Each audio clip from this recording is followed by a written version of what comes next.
Donc la dernière fois, on avait fait, juste quelques rappels, cette histoire d'expliquer qu'en quoi la continuité entre, à la fois ce qui assurait la continuité, ce qui permettait le passage de Olam Hazé à Olam Haba, c'était la Torah, entendue comme une musique, comme un chant, c'est-à-dire quelque chose qui sublime, qui fait passer l'existence mondaine à un autre niveau d'être. Alors maintenant, on continue la Suga, et on va essayer. Et donc on avait dit que c'était pour ça que quelqu'un qui rompt la chaîne de la transmission, il est maudit, alors que celui qui prolonge la tradition, justement, non seulement mérite le Olam Haba, mais sera aussi un enseignant dans le Olam Haba. Donc il continuera cette transmission dans le Olam Haba.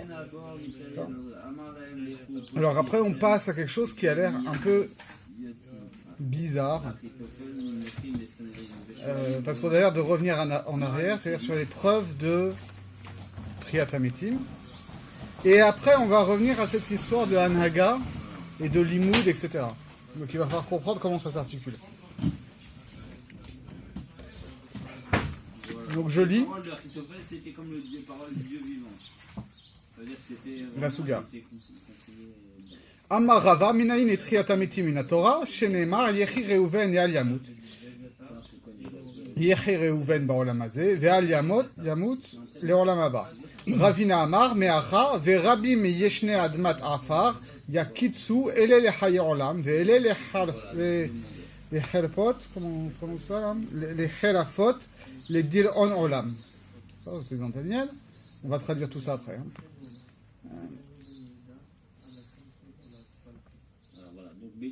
Rav Ashi Amar, me'acha ve'ata l'ech la ketz ve'tanoar ve'ta'amod legoralecha le ketz hayamim. Toujours dans Daniel. Et ensuite, on reprend. Amar Rabbi Eleazar, kol parnas shemanhig et hatzibur benachat zocher umanhigam le'olam haba, shenemar ki merachemam yanhigam ve'al mavo'e mayim yinhalam. Yenahalem, pardon. Yenahalem, pardon.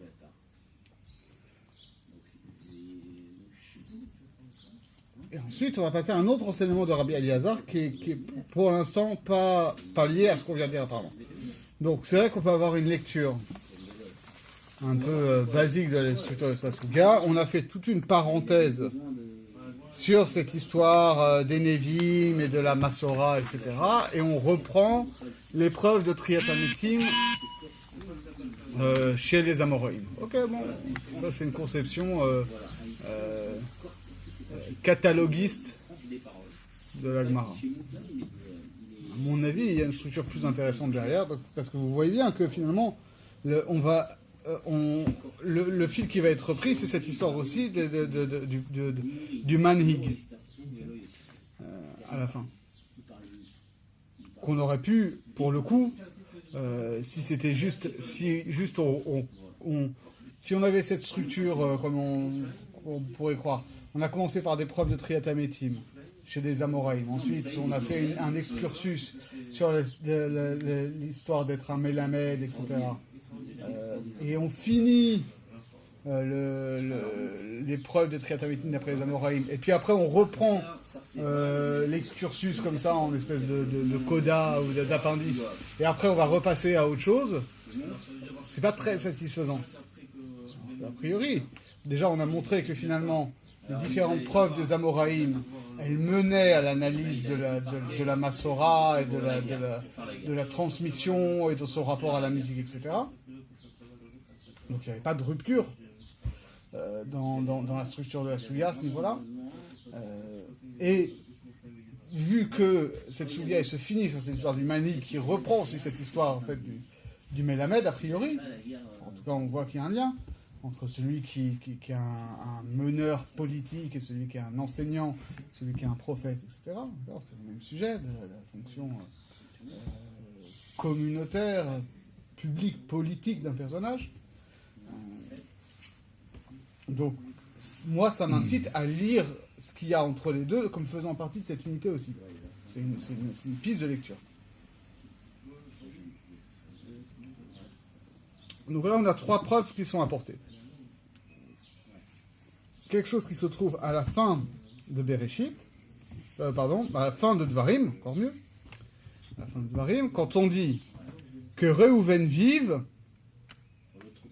et qu'il ne meurt pas. Dracha qui est connu, parce que Rashi la reprend notamment, dans son Pérou sur la Torah. Yechi Réhouven Baolamazé, que Réhouven vive dans ce monde-là, Valiamoud le Olamaba, et qu'il ne meurt pas dans le Olamaba. Donc c'est la preuve que, puisqu'on dit qu'il vive et qu'il ne meurt pas, qu'il y a que c'est 2 choses différentes, donc il est possible de vivre sous un certain aspect et de mourir sous un autre aspect. Donc là, on lui souhaite de vivre et de ne pas mourir. Et comme les 2 dimensions sont opposées, c'est-à-dire que, a priori, la vie réelle, la vie pleine, c'est le Olam Haba. D'accord ? Puisque c'est une vie qui est une vie qui est donnée sans mort. Et donc, la mort au sens de non-accès au Olam Haba, c'est ça qui est l'accident. C'est ça qui est normalement l'exception. Alors qu'à l'inverse, dans Olam Hazé, dans le Olam Hazé, la vie et la mort sont indissolublement liées. Donc il y a la mort est plus une certitude que la vie. Il est certain qu'on va mourir. Il n'est pas certain qu'on ait pleinement vécu avant que de mourir. C'est pour ça qu'on peut comprendre ici, quand on dit Yechi, c'est de vivre une vie pleine dans la mazé, et Aliamout, de ne pas perdre la vie du Olam Haba non plus. Oui, il est mort à ce moment-là. Alors exactement, c'est pour ça que au début j'ai cru que c'était le passouk dans Vayechi, parce que cette dracha-là, on la connaît en général par rapport à Réhouven, l'individu Réhouven, le fils de Yaakov, d'accord ? Comme la Torah, dans Bereshit, nous raconte que Réhouven a fauté suite, je rappelle, à la mort de Léa, à la mort de Rachel, pardon. Il pensait que son père allait revenir s'installer sa résidence principale dans la tente de Léa, et finalement il s'est installé dans la tente de la servante de Rachel. Donc il est allé, suivant les lectures, le pshat les mots de la Torah disent qu'il est allé défaire le lit de son père, les Midrashim disent qu'il a fait pire avec la servante de Rachel, etc. Et donc dans ce contexte-là, on sait que ça se passe pas très bien avec son père, et que notamment il perd quelque part le droit d'aînesse. Et donc le Moshe Rabbeinu, à la fin, vient lui donner une bénédiction à la tribu, au Shevet de Reuven, pas à l'individu qui est mort depuis des générations.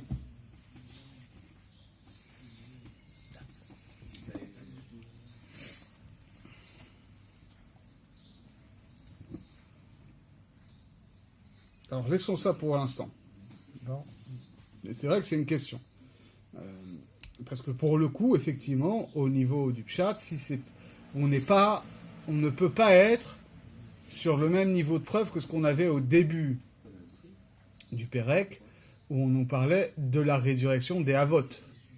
D'accord ? On disait que voilà, que la terre que vous et vos ancêtres, dont vous et vos ancêtres allaient hériter, puisque les ancêtres étaient déjà morts à ce moment-là, qu'on dit qu'ils allaient hériter, alors là on comprenait que ça supposait qu'ils allaient redevenir vivants. Mais ici, c'est pas le Yechi Uven Baolam Hazé ne fonctionne pas, puisqu'il est déjà mort pour le coup. C'est ça qui est problématique.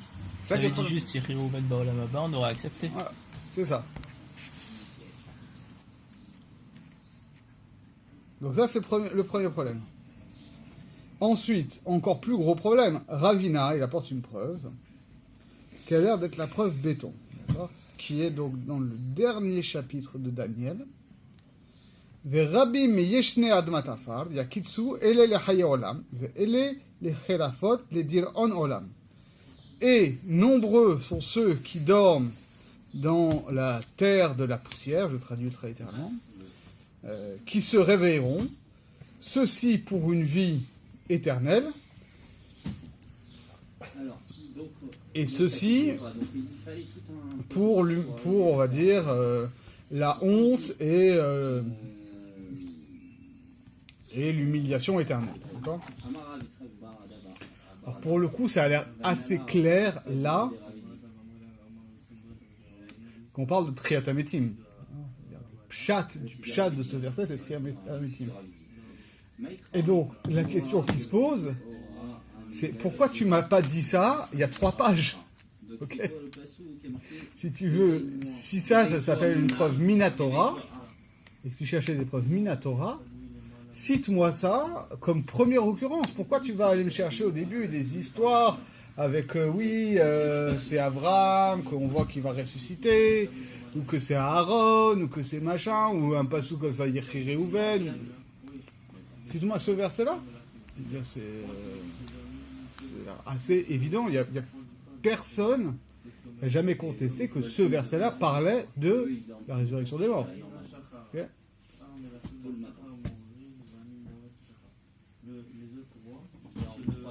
Et ensuite, la preuve qui est rapportée par Ravashi, Ve'ata lech laket ve'tanuach ve'ta'amol legora lecha leket sayamim, et toi va vers la fin et repose,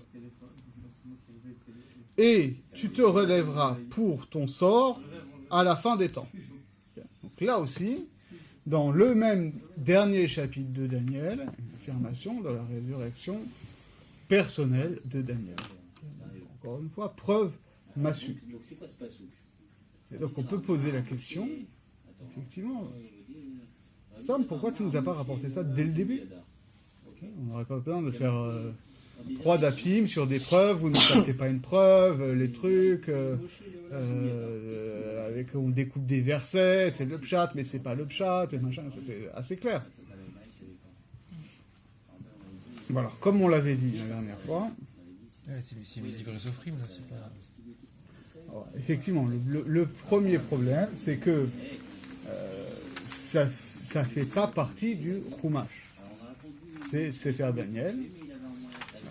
Et on a vu que, effectivement, Torah, ça pouvait inclure de manière large tout le Tanakh, et que la Sougia précédente avait bien pris soin de rapporter une preuve du Chumash, une preuve des Nevi'im, une preuve des Ktuvim. Et là, on apporte une preuve de quelque chose qui relève uniquement des Ktuvim. Il faudrait qu'on ait un Tanakh, s'il y avait ça dans le coin. Je trouvais un Tanakh entier. Ouais. Le micro de l'autre, là. Non, ça c'est... Ah, attends, vous trouvez ça? Un art. Je pense... Une fois, on avait expliqué que finalement c'était pareil. Pour un Twin, on a dit Ouais. que c'était le même. C'est vrai qu'on avait dit que ça pouvait s'appeler Torah. Tanakh, ça pouvait s'appeler Torah. Mais on voit ici qu'effectivement, dans les précédentes sougiotes, on a quand même évité, on a essayé de rapporter les preuves de... Daniel.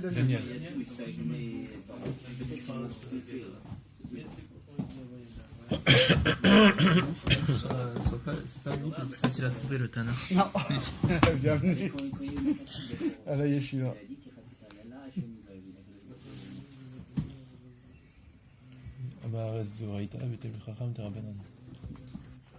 Donc, Quoi ça? C'est une blague.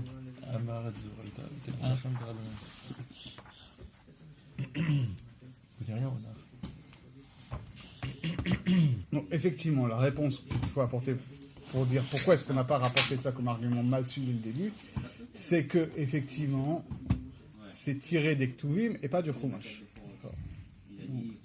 Et maintenant qu'on a dit ça, il faut comprendre pourquoi on peut quand même se permettre de le rapporter maintenant et pourquoi on le rapporte maintenant.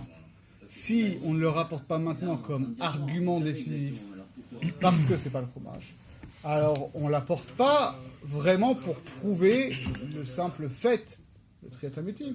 C'est qu'on vient nous dire quelque chose de Triyat HaMetim par ces versets-là en particulier. Et qui fait sens dans notre Soulia. Alors, je vous résume très très très rapidement la fin du Sefer Daniel. Donc, le 11e chapitre, c'est la chute de l'Empire perse, les conquêtes d'Alexandre le Grand et toute l'histoire du monde qui s'en ensuit, sous un mode très codé, avec la guerre du roi du Nord contre le roi du Sud, et machin, etc. Et après, on nous dit donc ça va être une époque de grande souffrance pour Am Israël, et ils vont plus savoir où ils en sont. Et finalement, va se lever Michael Asar Hagadol, d'accord, l'ange Michael, le grand prince, l'ange tutélaire de Am Israël. Et il y aura la résurrection des morts, donc comme le dit notre verset ici. Et ensuite, un verset très connu de ceux qui étudient Zohar. Il n'y a pas le mot Mashiach. On parle pas de Mashiach. On parle de Michael Asar Hagadol. D'accord. On ne parle pas de Mashiach en tant que tel.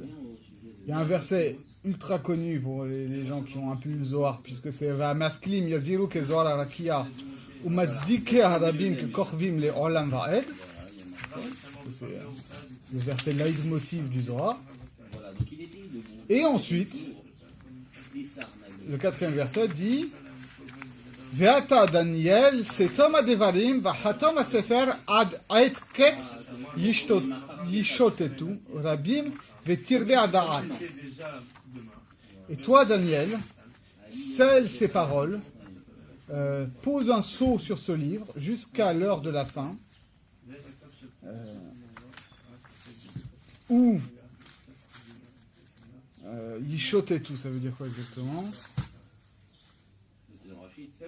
Oui, où nombreux seront ceux qui sont agités, et la da'at, on va traduire pour l'instant la connaissance, s'amplifiera. D'accord, ça c'est la fin de cette vision. Et ensuite, enchaîne une autre vision.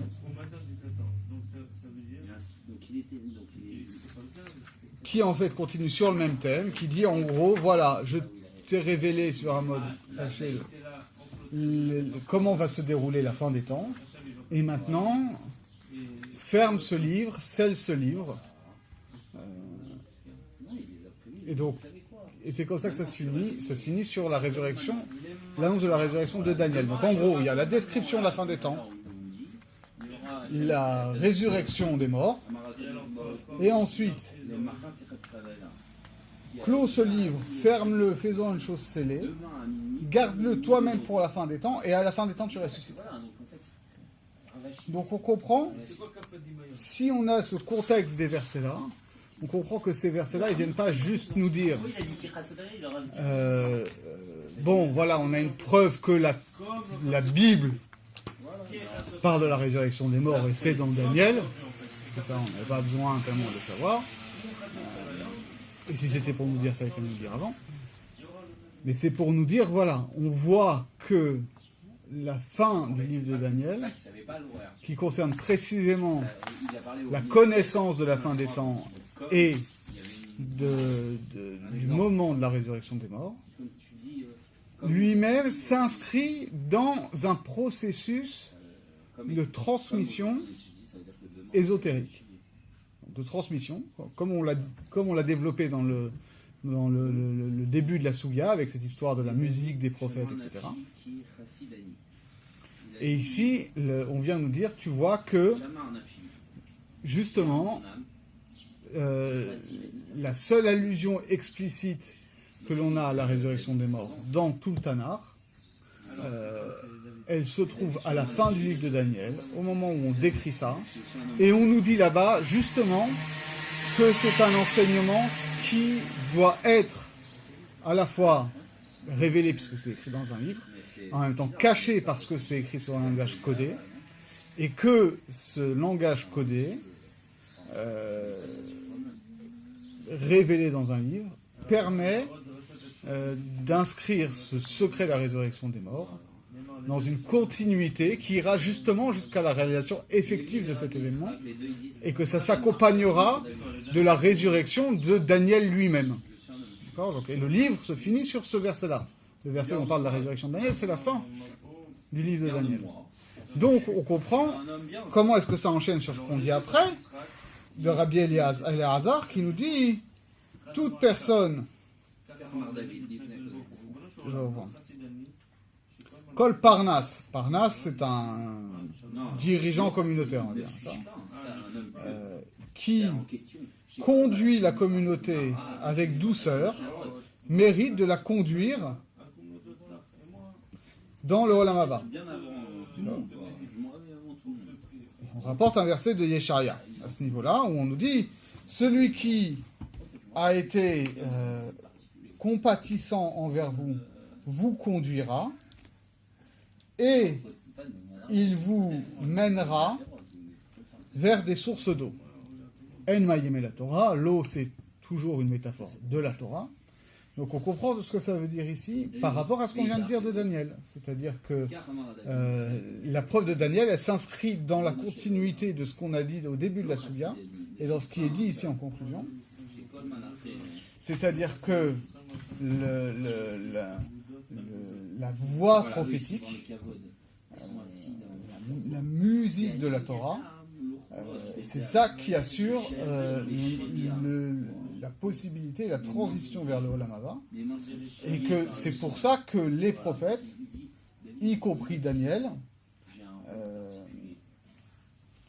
vont ressusciter pour continuer à porter cette voix dont ils ont été les porte-voix justement dans Olam Hazé, et que ces prophètes-là, tout comme un Mélamed, n'ont pas seulement une fonction de témoignage, dire des choses, mais idéalement de manhig, de parnas, c'est-à-dire de quelqu'un qui donne une orientation à la cité. C'est un rôle politique. Et donc, à ce moment-là, on comprend ce qui est dit pour Réhouven aussi. C'est-à-dire que Réhouven ici, ce n'est pas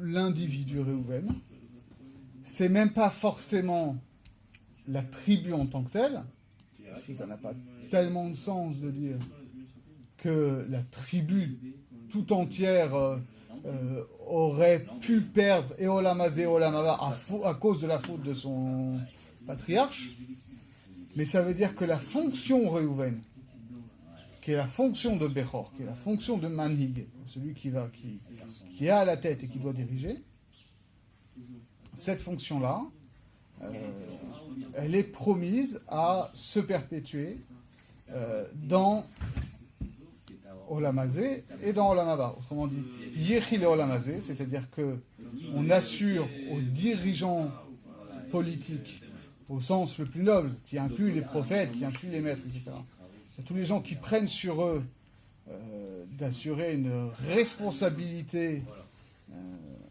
spirituelle et matérielle envers la cité, envers la collectivité. Ces gens-là, pour autant, ne perdront pas leur vie ici. En gros, la politique n'est pas nécessairement mortifère. Et la politique n'est pas nécessairement la négation de la vie spirituelle. Il y a une possibilité des deux. Ça demande une bracha supplémentaire. Mais c'est comme ça que ça peut fonctionner. Alors on passe à la deuxième Souga, là où on va passer sur des choses assez compliquées. Une fois n'est pas coutume, j'annonce la couleur tout de suite. J'aurai recours pour déblayer le terrain à des notions de Kabbalah. Alors, il ne s'agit pas d'aller balancer de la Kabbalah comme Deus Ex Machina. J'ai pas de pshad, alors je vous traduis ça en langage kabbalistique et j'ai l'air malin parce que je connais la Kabbalah. L'idée c'est juste de recourir à ce qu'on peut apprendre des textes kabbalistiques pour ensuite retrouver du sens. Mais on essaiera d'avoir du sens et au niveau du Sod et au niveau du Pshat, d'accord? C'est pas parce qu'on a traduit ça en langage du Sod qu'on croit qu'on a donné un sens au Pshat. C'est donné un sens aux deux. Mais le recours à l'un et à l'autre nous éclairera, j'espère. D'accord? Donc, Ve'amar Rabbi Eleazar, Gedola Dea, chez Nitena Ben Shte Otiot. D'accord? Alors, pour la structure, on a l'air juste. Oui, non, je pense avec quelque chose, c'est pas forcément. C'est-à-dire, il y a une prophétie dans Jérémie. J'ai pensé quand vous avez parlé de la prophétie de Daniel, où on parle des ossements, des ossements qui renaissent. Alors, ça, c'est dans Yecheskel. C'est dans Ézéchiel. Alors, ça, c'est vrai qu'on n'en a pas encore parlé. C'est bizarre qu'ils en parlent pas du tout. Parce que c'est un exemple où il y a des ossements qui revivent et qui. Tout à fait. On peut observer effectivement que le fameux épisode des ossements desséchés des chaussettes de l'archiduchesse dans Yecheskel, on n'en a pas encore parlé, alors qu'on l'attend depuis 3 David, etc. Ça va venir. Ça va venir et on verra à ce moment-là pourquoi est-ce qu'on n'en a pas parlé jusque-là. Parce qu'a priori pour les Chachamim, c'est pas une preuve si évidente que ça. Okay, mais pour l'instant, on va même pas parler de ça. On va parler d'autre chose. Alors encore une fois, toujours la même technique de lecture. On a l'air de sauter du coq à l'âne, de passer à un autre enseignement de Rabbi Eleazar, parce que tiens, on a cité son nom, alors on va, comme on ne sait pas où mettre ça, on va remettre ça ici. Vous aurez bien compris que c'est pas moi ma méthode de lecture. Et d'ailleurs, ce qui va être donné ici a déjà été dit dans Masechet Brachot. Okay. Donc, même selon une lecture idiote qui voit la Gemara comme un fourre-tout, si on l'a mis là alors qu'on l'a déjà mis dans Brachot, c'est qu'on l'a pas mis là parce qu'il fallait le mettre quelque part. On l'a mis là parce qu'on voulait le mettre là, précisément. D'accord? Alors voilà comment il dit. Rabbi Eleazar dit, la DA est grande parce qu'elle a été donnée entre 2 lettres. Chez Neymar, qui el deot Hashem. Donc, car Hachem est un Dieu, un El de Deot. Il y a 3 mots qu'en réalité, on ne peut pas vraiment traduire pour l'instant. On n'a pas de traduction simple. D'accord? Dea, pour l'instant, je ne sais pas ce que c'est. On va essayer d'appréhender de quoi on parle à travers ça. Au pluriel en plus.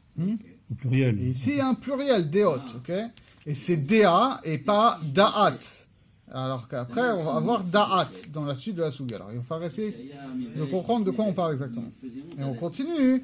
Ve'amar Rabbi Eleazar, Gadol Mikdash, Shenitan, Ben Shte Otiot. Grand est le sanctuaire, le temple, parce qu'il a été donné, parce qu'il est placé entre 2 lettres. Chez Neymar,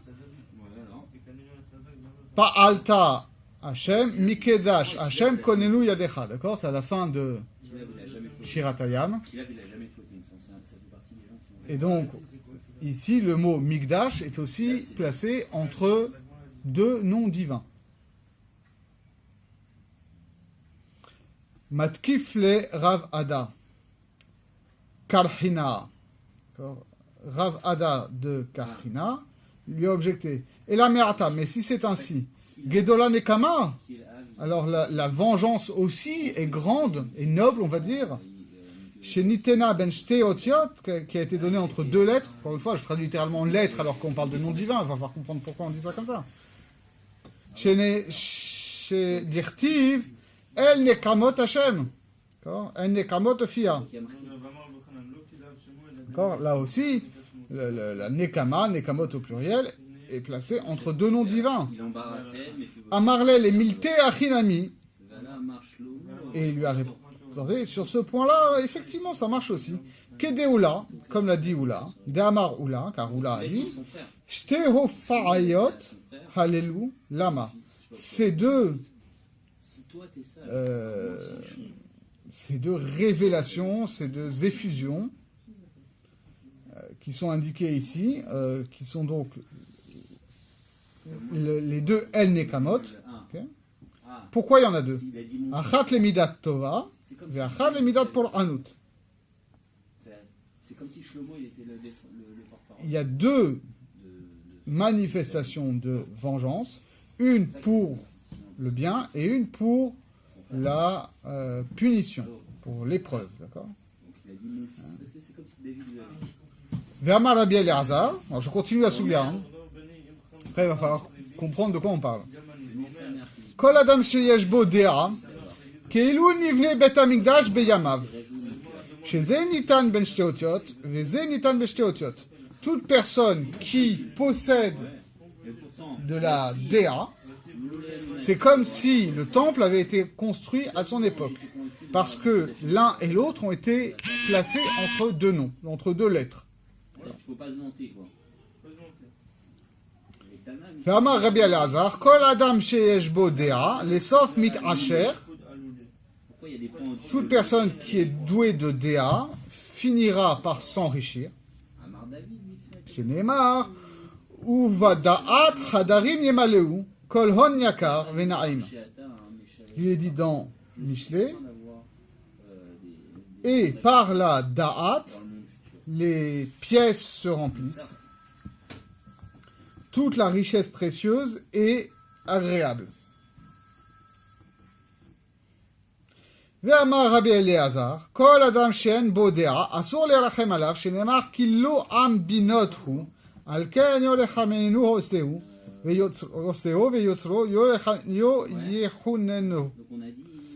Toute personne qui n'a pas de déa, il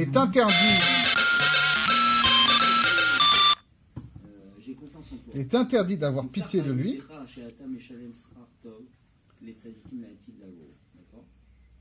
Comme il est dit dans un verset de Yeshaya, car ce peuple-là n'est pas un peuple de binot. Alors vous voyez, là on est passé de déa à binot. C'est pourquoi celui qui l'a fait n'aura pas pitié de lui, et celui qui l'a formé ne lui fera pas grâce. ואמר רבי אלעזר, כל הנותן פיתו למי שאין בו דעה, ייסורין באין עליו, שנאמר לחמך ישימו מזור תחתיך.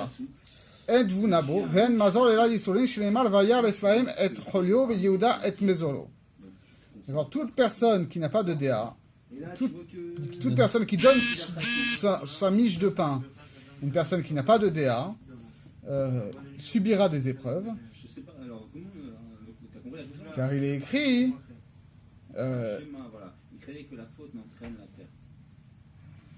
ton pain, ils placeront des épreuves, mazor, à la place, car ils n'ont pas de tvuna. Ven mazor la yisurin, et mazor ça veut dire yisurin, parce qu'on voit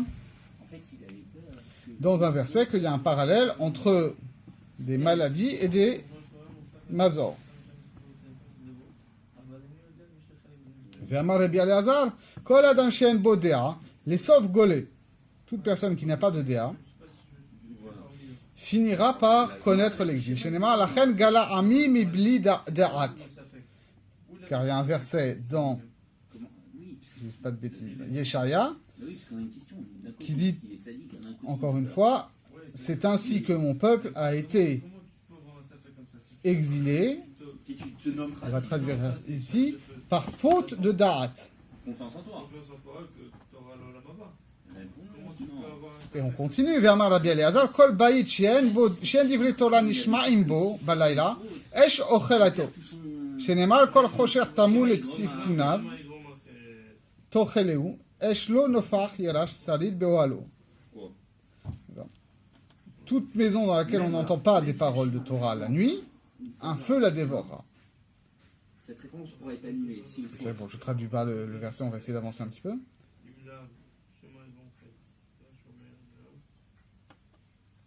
Et ensuite on enchaîne. Bon, je m'arrête là pour l'instant.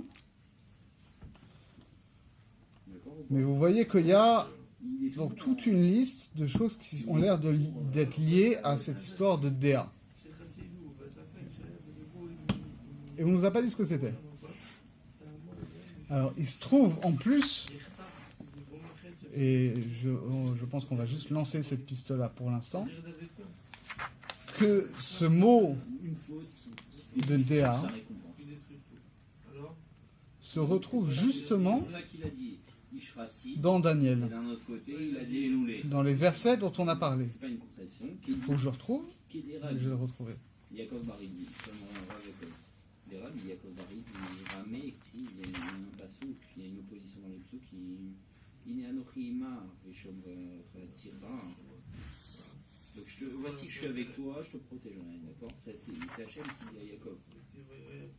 Bechol Hacher, Artéler, partout où tu iras, je te garde. Voilà, il est marqué, donc dans le verset Yaakov Meod. 12.4, d'accord, le verset 12.2, c'était l'histoire de la résurrection des morts, et ensuite on disait à Daniel en 12.4, maintenant, scelle ce livre jusqu'à la fin des temps, où se multipliera la date. Donc, ce que l'on peut dire tout de suite, à partir et du contexte de Daniel et du contexte des sentences données par Rabbi Eliezer aussi, c'est que Da'at ne semble pas pouvoir être traduit par connaissance, Et là, pourquoi il n'y a pas eu? au sens où on pourrait parler d'acquisition de connaissances. Quelqu'un qui sait des choses sur un mode Il y a encyclopédique. marqué Adiavor Mikra. Sinon, on ne comprend pas de quoi on parle.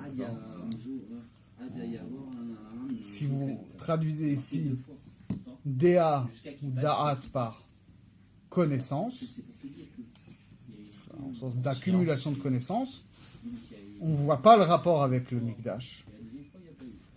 On ne voit pas le rapport avec le fait de s'enrichir. On ne voit pas le rapport avec un comportement éthique. Et on ne voit pas comment on passe ensuite à la présence des Talmidei Chachamim qui ne sont pas que des érudits. D'accord ? Alors, ce que je propose, on s'arrêtera là ce soir, on réfléchira là-dessus, c'est de traduire plutôt que de traduire par connaissance, de traduire par conscience.